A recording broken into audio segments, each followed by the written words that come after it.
Good evening, ladies and gentlemen, and welcome to another edition of the Mark and Smark Connection podcast. I am your host, Joseph Lally. Along with me, as always, is Jesse Disbro. Get ready for the greatest podcast ever. And Matt Cooper. Yes, the greatest podcast ever. Along with the greatest group of people ever. Yes, and the greatest podcast ever is all in capitals. You made it all sentimental there, and the greatest group of people ever. Aw. Thanks, right. Joe. That's you, no listeners, problem. Not us. Yep. Yeah, we're pieces of shit, but you guys, you keep us going. It's the fans that bring us back for more. Mm-hmm. We have been doing our podcast to an empty arena for what 155, 54 shows now. Pretty much. Production staff is there. Yeah. Yep. Yeah. Nobody listens to it when we record this until we actually post it out there. Yep. We're not listening to each other during the podcast at all. Nope.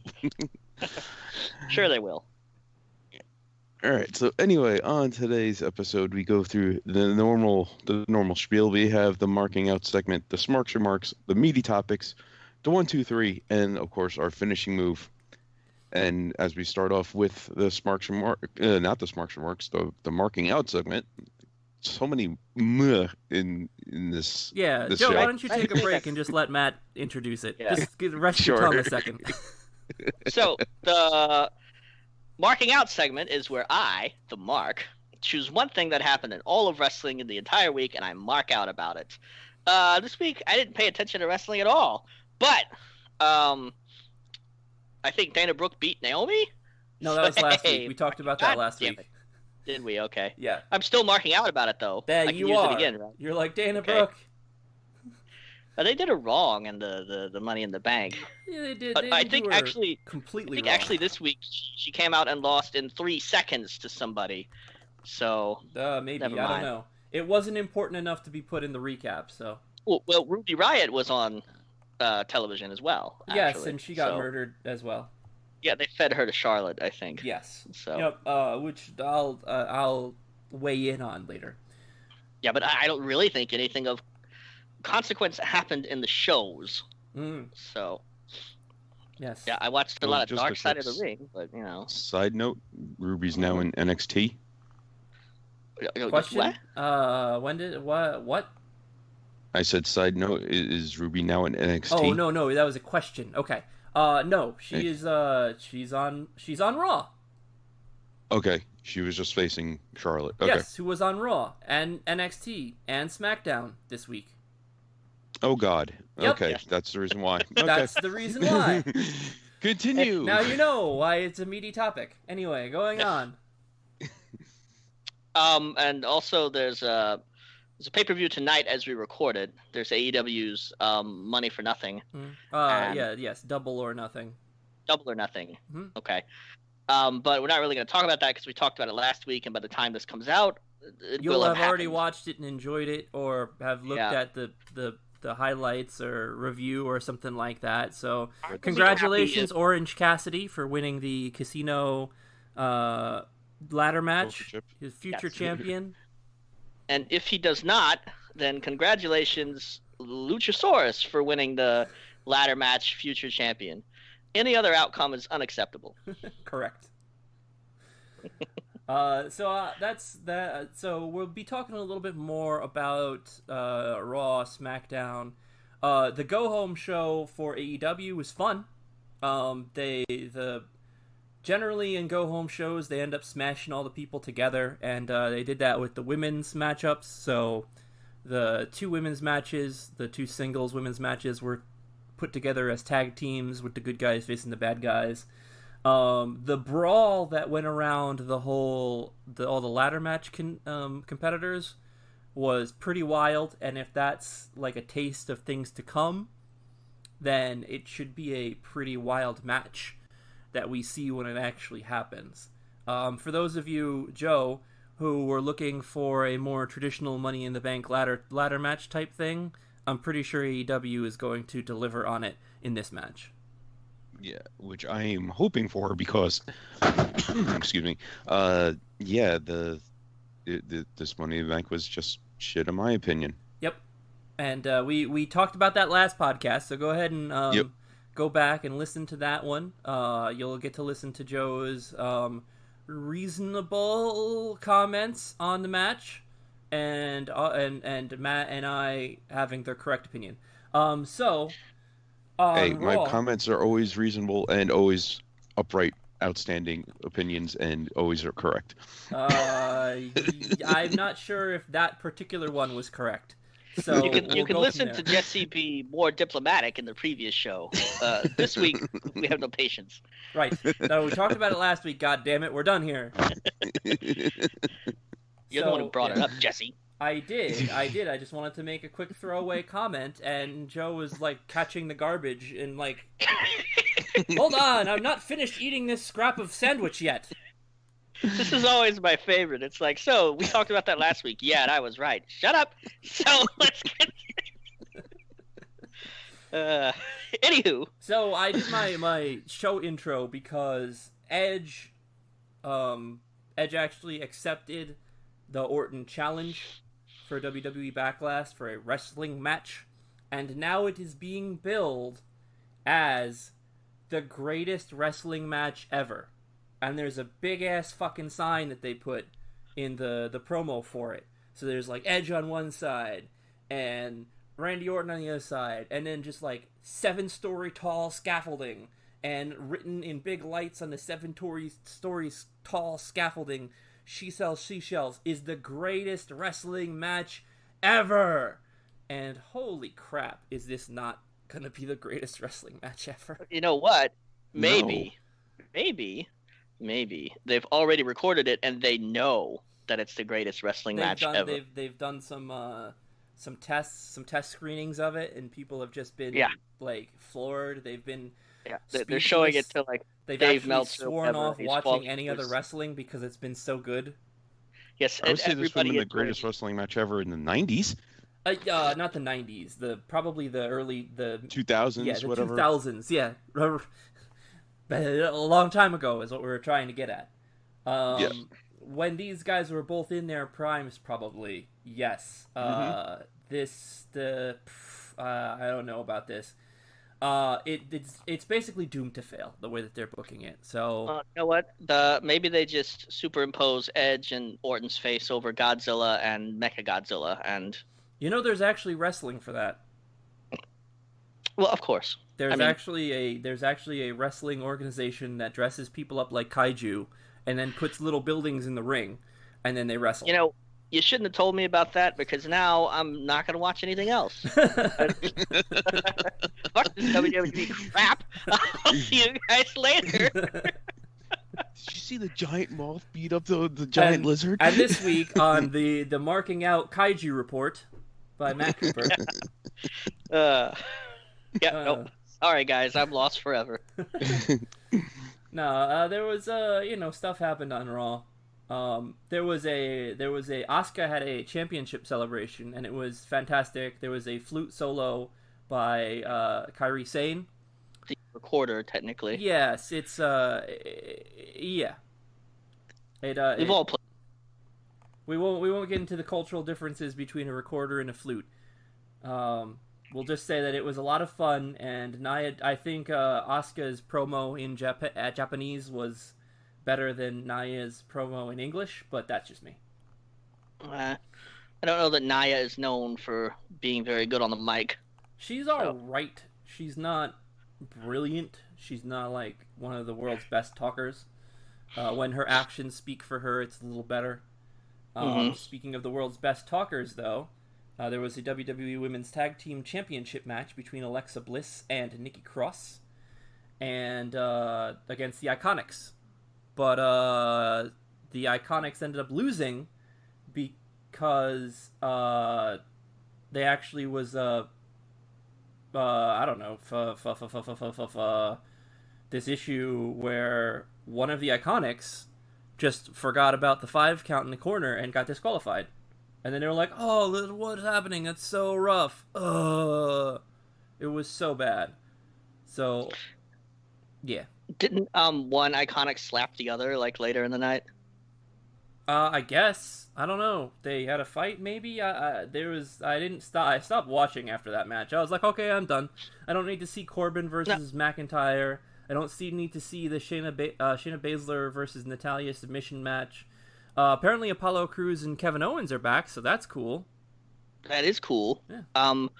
But yes, evidently one Iconic got mad at the other and slapped her like during a backstage segment, and it really upset this wrestling columnist that I read. Stop. And he was like, the Iconic should never fight. I'm like, okay, yeah, you're right, maybe. Well, there's like a WWE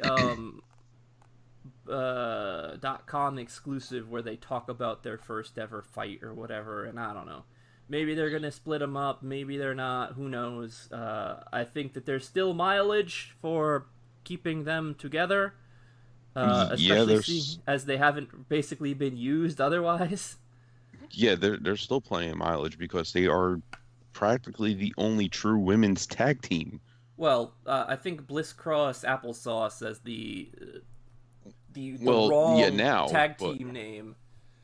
Yeah, well, and the Bellas retired. But the Iconics were a duo before the belts were even a thing. Right. Well, there was the Boston Hug Connection, which was always a duo. Just not like a tag team proper, but they were. I see Joe's point. I do get the Joe's Iconics point too. Yeah. Let's belabor it a little bit though. Yes, let's talk about real tag teams though. Let's talk about real tag teams having real matches, such as an axe throwing contest. Oh yes, the Viking fucking assholes versus the party dudes. God, I forgot their name. The Red Solo Cup guys. Oh God. The Viking Joe, Raiders defeated the Street Profits in an axe throwing competition. Boy, I bet the Street Profits suck at throwing axes. They were not great. They did the Viking Raiders were great sports though. At the beginning they offered them the smoke. They had actually created a fire and were like, "We give you the smoke. You always say we want the smoke." And it was just like and then all the Vikings in the background, they had a whole bunch of extras dressed in Viking garb, like smoke, smoke, smoke, smoke. And Dawkins, Angela Dawkins was about to say, no, bro, that's not what we're supposed to be talking about. And Montez Ford, who's the best part of the Street Profits, Doc is great, but Montez Ford is the best. He was like, no, bro. Do we really want to turn down a gift from like 60 Vikings standing right over there? And he was like, ooh, you're probably right. So, he raised his cup in cheers. But Ford was just like, nah, bro, I'm out. I forfeit. We're not going to win this. And Dawkins was like, nah, fam, we got this. And then they lost. Cool story, bro. Yep. Next week they'll play Tiddlywinks. Yeah, I'm seeing next Pong week, later. I think next week will be a real old-fashioned one. They'll have an arm wrestling contest. Oh God! This is the most overused contest in wrestling ever. I'd rather see them play Tiddlywinks than watch them do an arm wrestling. I think that's why they're out there playing basketball and throwing axes. They're like, well, let's have an arm wrestling contest. And somebody's like, no, Vince, no, please no. Well, it's also good because we don't just watch them wrestle each other every week or, one of them wrestle the other in singles matches every week. We get to see some flavorful different stuff as they get ready for their inevitable Backlash confrontation. And I should remind all of our listeners that there are still wrestlers who cannot or will not work because of the coronavirus, which is fine. Mm-hmm. But just the result of that is champion. That's all. But the result of that is you have like only a handful of wrestlers available, and who it's gonna get real old real fast unless you can find new things for them to do. So, which is why they put together the Intercontinental Championship tournament for both ends of that talk that you just gave. People who were told that they didn't have to work and were champions, and I guess management decided that, hey, we need the championship defended on TV. So they stripped Sami Zayn of it, and now there's a tournament. And in this tournament, they started the tournament. AJ Styles beat Shinsuke Nakamura, and Jeff Hardy beat Sheamus in the first round. So Okay. good on those guys. Great. Yep, great. I have nothing else to say about that. I have nothing else to say about that either. Dolph Ziggler and Sonya Deville beat Otis and Mandy Rose in a match. Oh, good. So, I mean, that's just kind of... They get to trade a little bit, and hopefully the good guys will win out at the end. So that's that. Always finds a way. Yes. NXT... NXT was solid. Wasn't Charlotte on NXT too? Yes. So I think the best part was the boyfriend and girlfriend confrontation. The best part that I'm going to talk about here, because the real best part was later. And I want to talk about that in more detail. But Maya Yim ended up... Johnny Gargano, in his new heel persona, as like this heel husband and wife with Candice LeRae, Johnny Gargano felt so much like Ashton Kutcher coming out and just being an idiot and an asshole that I was digging it. I really dig this new Johnny Gargano. And the thing about this is, apparently, Keith Lee is dating Yim, so they're going to team up together against Candice LeRae and Johnny Gargano. And that actually looks like it could be a real fun match. So yeah, that sounds fun. I'm invested. I'm good. Anytime I get to see Keith Lee is a good day. So the Dexter Lumis match was also pretty good. Roderick Strong ended up beating Dexter Lumis, but they're building Dexter Lumis as like this creepy dude who doesn't feel any pain. So he then put like this submission sleeper hold-ish thing, the Anaconda Vice, that's what it is, on Roderick Strong afterwards, and the two members of the Undisputed Era came out and started kicking Lumis in the face, but he just totally no-sold all the kicks until the Velveteen Dream came out and stopped everybody and leapt from the top rope onto concrete onto Adam Cole, and they both died. The end. Okay, what this sounds like to me is they're building up another Lars Sullivan. Only better. Lars Sullivan was just like, I'm big and I'm mean. This guy and is I have more a huge like, underbite. Yeah, but this guy is more of like serial killer kind of creepy. I always forget the difference. I always forget the difference between an underbite and an overbite, and I have to like try it out anytime somebody says it. It's like, what is an underbite? Oh, that's what Joe means. Yes. It's this kind of like, hired goon. Jaw said. And then there was a relatively fine. There was actually a pretty good match between Rhea Ripley and Io Shirai that was interrupted by John Cena. I mean Charlotte Flair. For what? Why was she there? Because she's the NXT champion and she needs to assert her dominance. Because Charlotte Flair wins. Vince McMahon has nothing else to do. Well, Vince McMahon has no one else that he trusts to be the face of the company. Mm-hmm. This is why Charlotte Flair was on all 3 shows this week in Roman Reigns, John Cena fashion. At this point, Charlotte Flair has become the new John Cena, and people are the fans are smarter than they were 10 years ago. They're picking up on this. They are starting to get fed up on it. They're starting to say, no, that's too much Charlotte Flair. Mm-hmm. We don't need her on every show. She is apparently a Raw superstar holding the NXT title, and through whatever gimmick they came up with, got to be on SmackDown for a week on the latest talent exchange thing gimmick. But I know, if she's the NXT champion, take her off of Raw, put her on NXT, and have her be there. Have that be the draw to NXT. If you want to see Charlotte, watch NXT. That's what it should be, and that's what it should have been. And that is what I have to say about that. I totally agree with 100% because the way, even before the pandemic, the way Vince was using some wrestlers to where you saw them like 5 segments out of a night was just like, why do we need so much of this?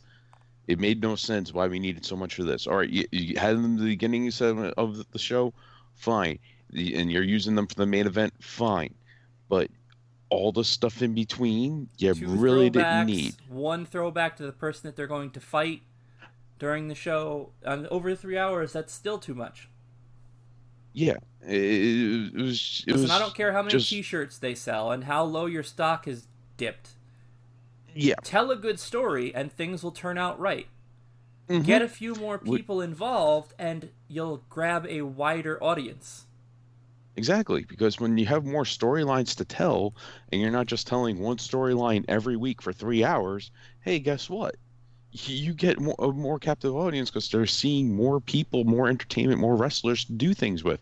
Not the same person over and over and over and over and over again, and over and over and over again, and over and over and over again. You know, I sound like a broken record? Yes, I do. And Matt, now it's your turn to try to defend Charlotte Flair being on all the shows. I don't care. I like Charlotte Flair. You guys are just haters. No, I see your gripes. And to be honest, if there's 3 shows, that should be 3 different products appealing to 3 different audiences, allegedly, right? Whatever. Mhm. Whatever. But like Jesse said, Roman Reigns is not working because of coronavirus concerns. Becky Lynch is pregnant. John Cena is just gone, right? So, Yep. I mean, that it's up to Vince to give a little and trust some other people, but Yeah, they not don't gonna do trust that. McIntyre yet. And I mean, I can get that. He's just become the champion. He's Brock never been a Lesnar is champion. also booked it, by the way. So, Mhm.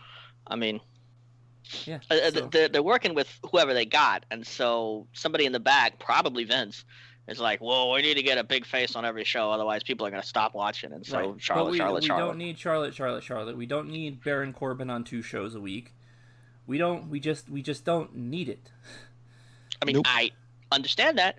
I don't think the person in charge does. And Vince, since you listen to our podcast, hey, it's okay.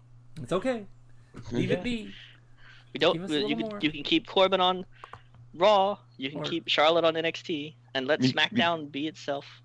Because let's put it this way: if you were only able to eat one food a day for the rest of your life, and you couldn't eat anything else, even though you had the choice of that thing, but you couldn't do it, it will get stale and it will get mind-numbingly bland after a long time. And this is what's happening to the product. Unless it's Domino's Pizza. That shit never gets old. Don't bring that shit up in my house. And see, what we're talking about is you have to get the same pizza every time, too. You can't get, pepperoni this time, and then, meat lovers the next time, and then, breakfast pizza for breakfast. It has to be, pineapples and anchovies every time. Well, in that case, cherry-flavored Pop-Tarts. Good. Yes, mac and cheese. That's a good way to go, too, in that particular challenge. Blech. I'll drown you in mac and cheese, bitch. We'll have a mac and cheese battle royale. Notice the how old Joe hasn't weighed in on pudding any of this. matches. Joe's... I hate mac and cheese myself. Well, that's all right. It really isn't all right. But okay, let's move on. No, to each their own. You have your own flavors and your own feelings. Cherry Pop-Tarts on 4, mac and cheese? Fuck no. I don't begrudge anyone their own food flavors. I will pick a fight over some other things, but everyone can have whatever food they want as long as it doesn't kill them. So if you want an arsenic cupcake, I'm probably gonna have to stop you there.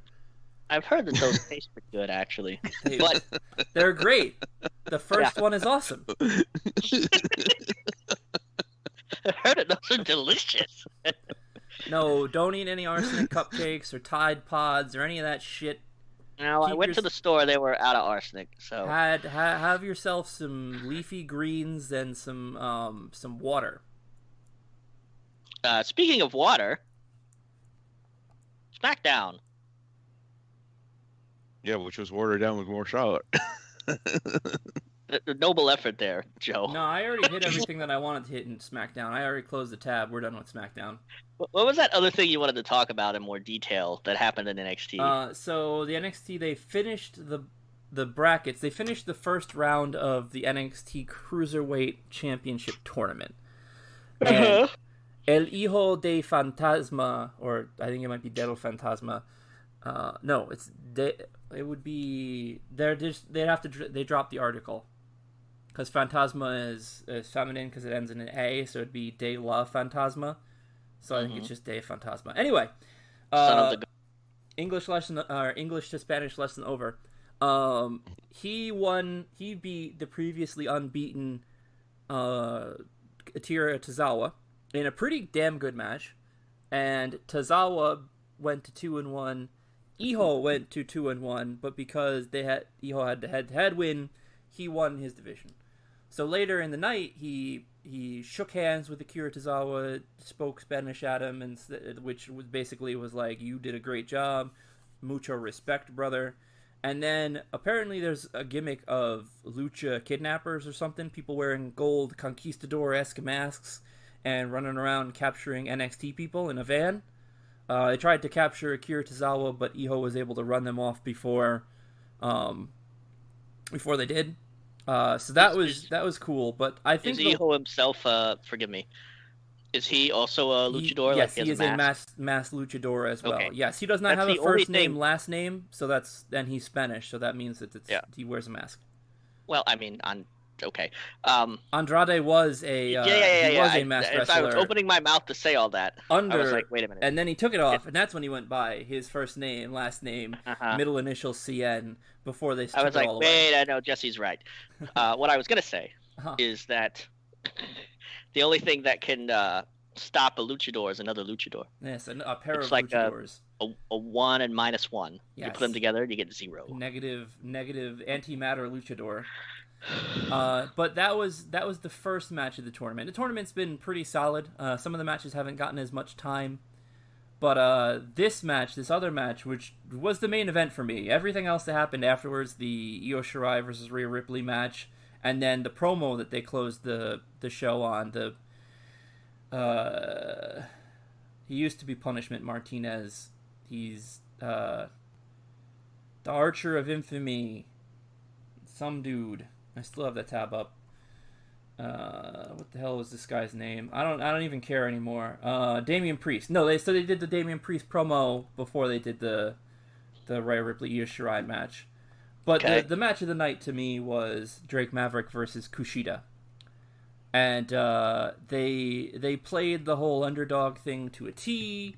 I was welling up in tears. I was feeling everybody was cheering for Drake Maverick. In fact, Tony Atlas. Yeah, Tony Atlas. Okay. Yeah. I just wanted to make sure I was saying the right Atlas, because there's been more Atlases in wrestling history, and I just wanted to make sure... Not Charlie Atlas, not Bubba Atlas, not that I wasn't saying the wrong one. There was also Atlas. But Atlas was there cheering on Drake Maverick during the match.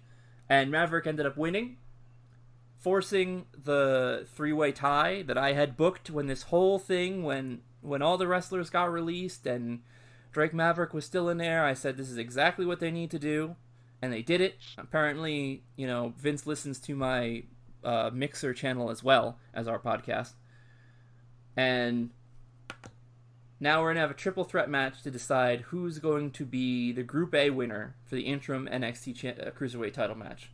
So, by doing that, I now have to watch next week on Wednesday.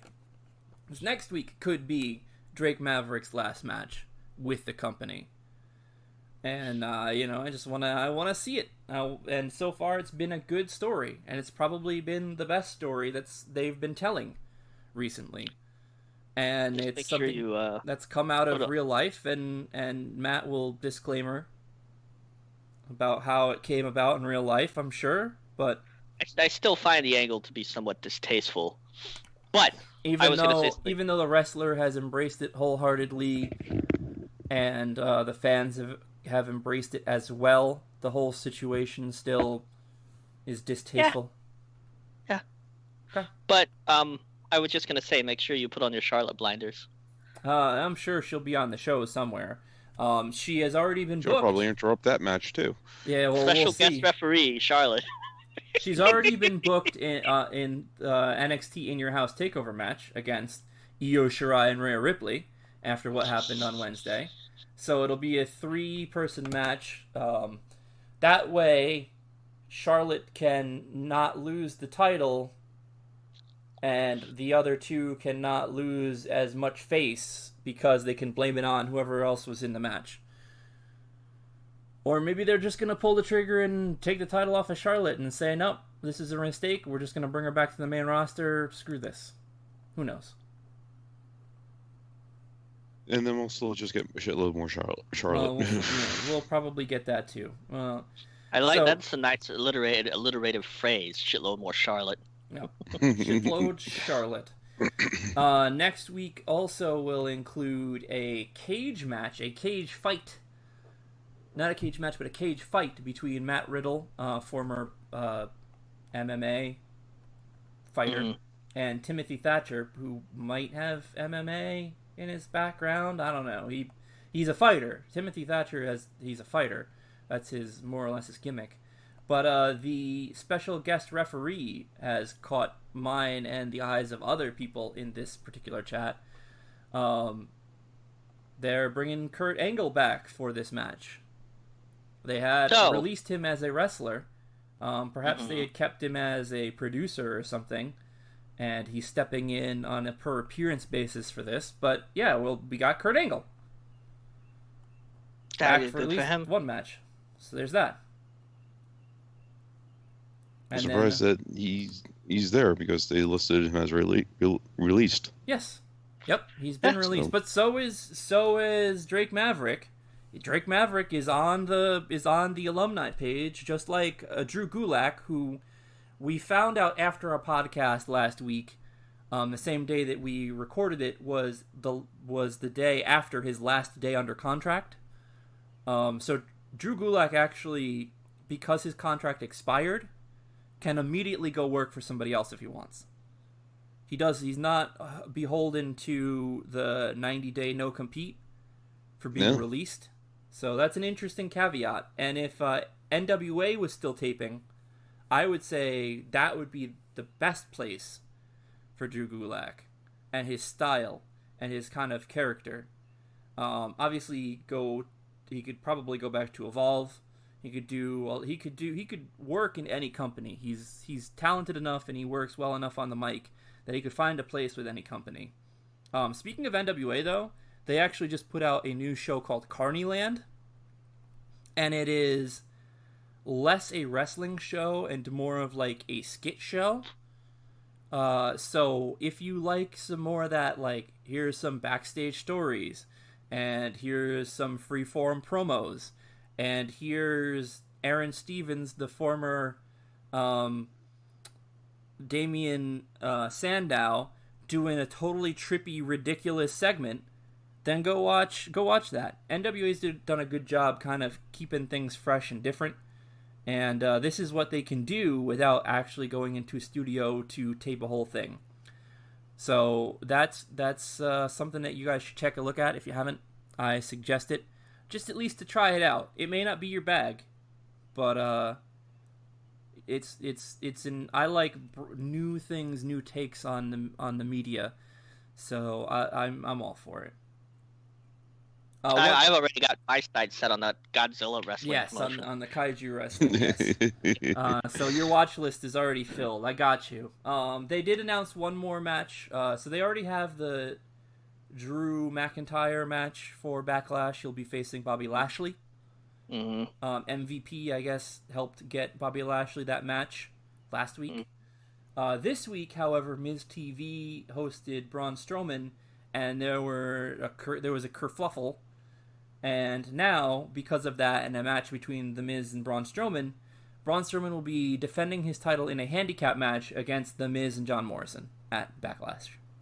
Well, those are two guys that are pretty good at getting thrown around, so... Yep, that'll be fun. They will definitely sell the shit out of that. The Miz always looks good getting beat up. He does a good job of it, and John Morrison does a good job flying around. So if it's assisted, it'll still look good. Cool.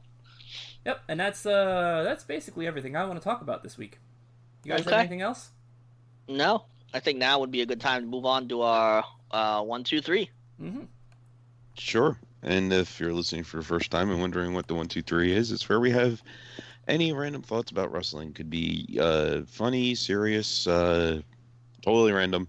Could talk about commercials if we wanted to. So, Jesse, take away with number 1. That's all I want to talk about. I don't have anything else. I'm going to pull you, Joe. Just get to my part and say, nope, I don't have anything. Go. The only thing I have is since they fired Zack Ryder and Kurt Hawkins, they had to replace them with new wrestling figure aficionados. So the new members of the Elite Squad, which is the Mattel-mandated group of WWE superstars to talk about wrestling figures, the newest members are Johnny Gargano and Candice LeRae. So I haven't heard their figure fandom yet, so I look forward to seeing, as a fig fan myself, I look forward to seeing their take on it and how much of collectors or fans they are of wrestling figures, or whether these are just like whoever WWE found who had free time to join this. We'll find out. Hopefully they probably will not be Zack Ryder and Kurt Hawkins, the biggest fig fans in the business, but if you're part of Fig Kingdom, give them a chance. Yeah, I think it'd be funny if they stayed in their heel personas and they were like, "No, this Johnny Gargano figure is the best, but this one of Keith Lee sucks." The Johnny Gargano Elite that they released with the blue, red, and black Venom is a pretty awesome figure. I'm just gonna go ahead and throw that one out there. I think Candice LeRae just got her first figure and it's basic. Just gonna throw some fig facts at you. Go ahead. All right. So, Joe has number 2. Okay.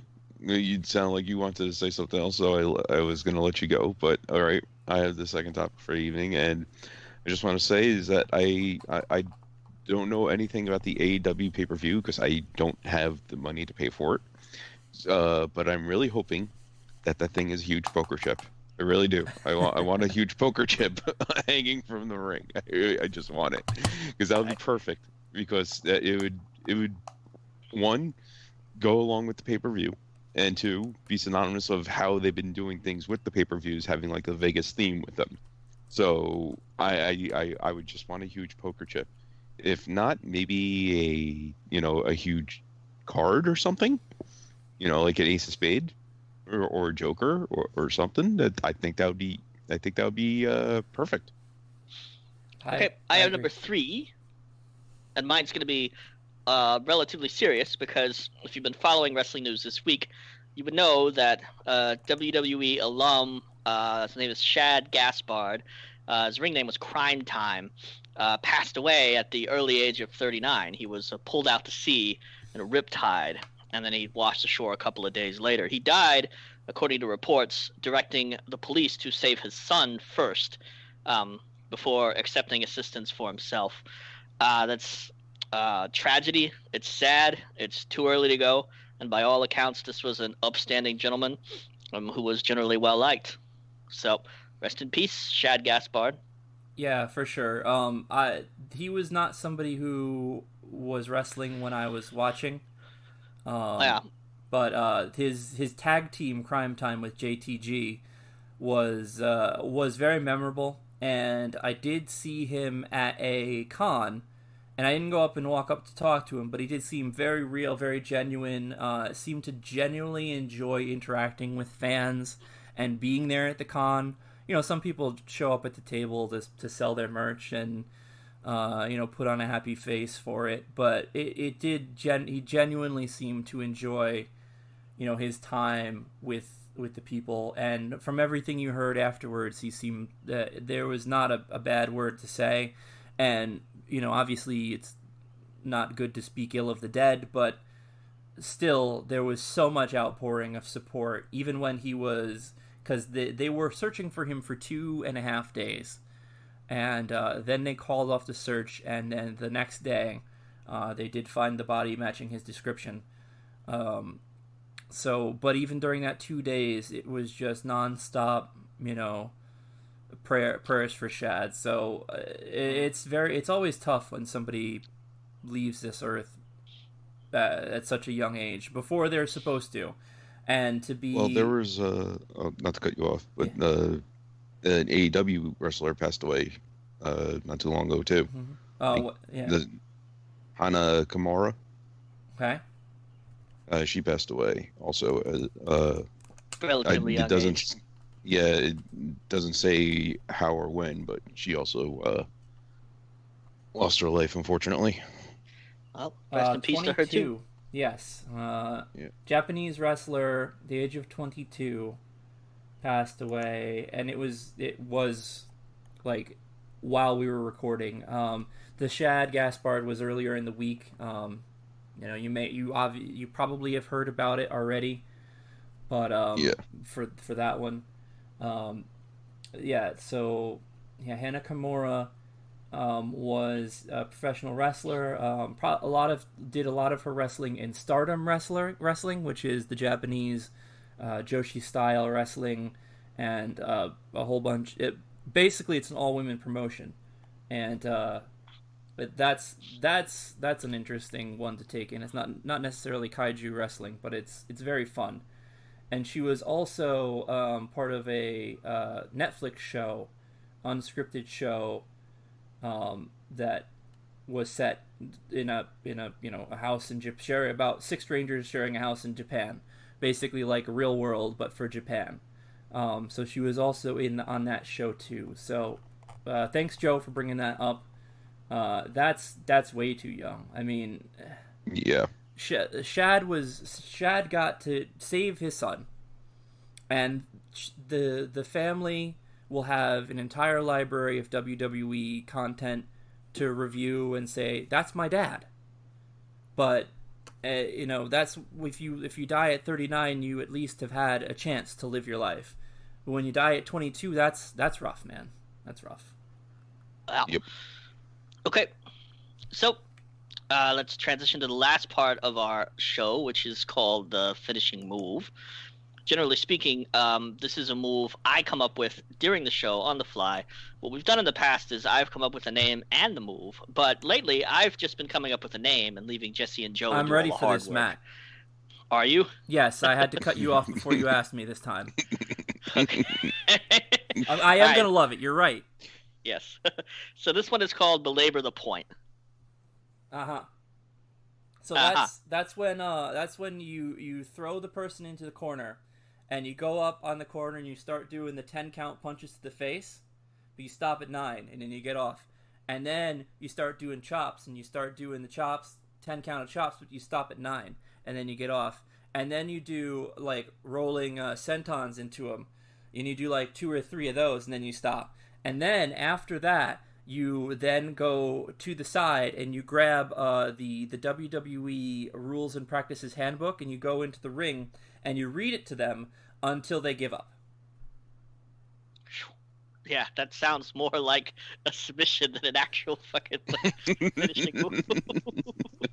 I tell you what, I'd submit just after the first couple of